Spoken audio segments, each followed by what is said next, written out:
In this episode of Weekend Animation Studio, I'll be making things fly. The things I will be animating are Lego figures, some plasticine, and one of my wire armatures.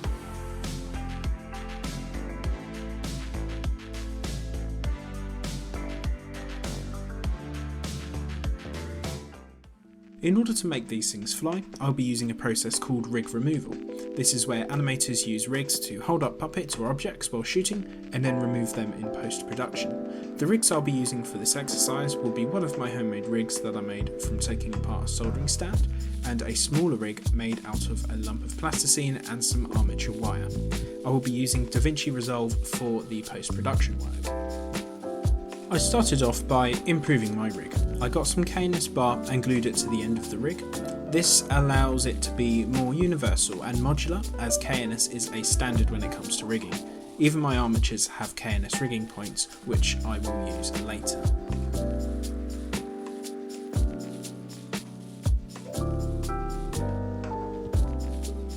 I started with the easiest thing to animate, the Lego. When not flying, I attached the minifigures to the table with blue tack, and when it came for our claim to take flight, I simply blue tacked the figure to the rig and then animated the figure taking off.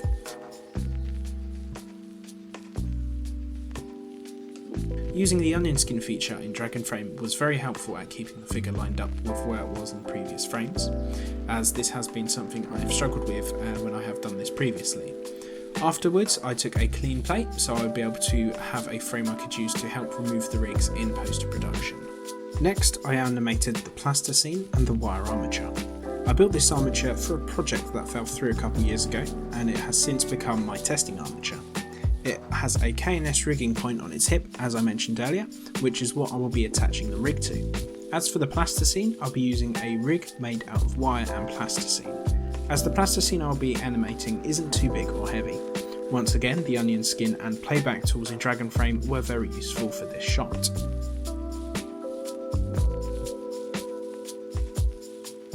Once both of these shots were animated, as well as having a clear background plate for each shot, I grabbed my high-tech editing keyboard and loaded each file into Resolve and began working on the first shot. To remove rigs in Resolve, you need to go to the Colour tab and create a mask using the pen tool.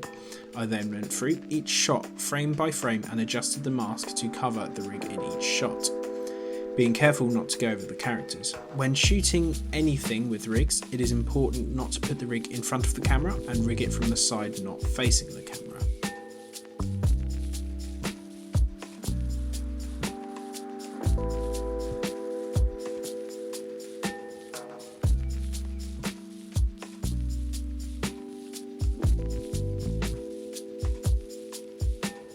One thing I noticed immediately was the light flicker, which made the mask stand out very badly, literally from frame 1. It made me realise that I need to invest in some blackout curtains, as the ones I currently have leak light pretty badly. Another reason for the light flicker was also the fact that I was using an automatic lens. I'll be sure not to use that next time I animate anything.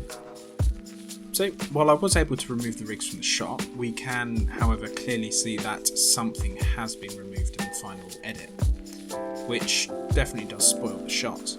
The things that I could do to better improve would be to invest in some blackout curtains, as I mentioned earlier, and use a manual lens so I don't get any of that aperture flicker that you get when using an automatic lens.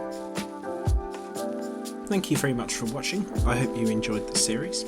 I'm going to be focusing on a different project for a while, and this series was a good way for me to refresh my skills, as it had been a while since I animated a big project. If you like the content I make, please subscribe, and I hope you have a nice day. Take care.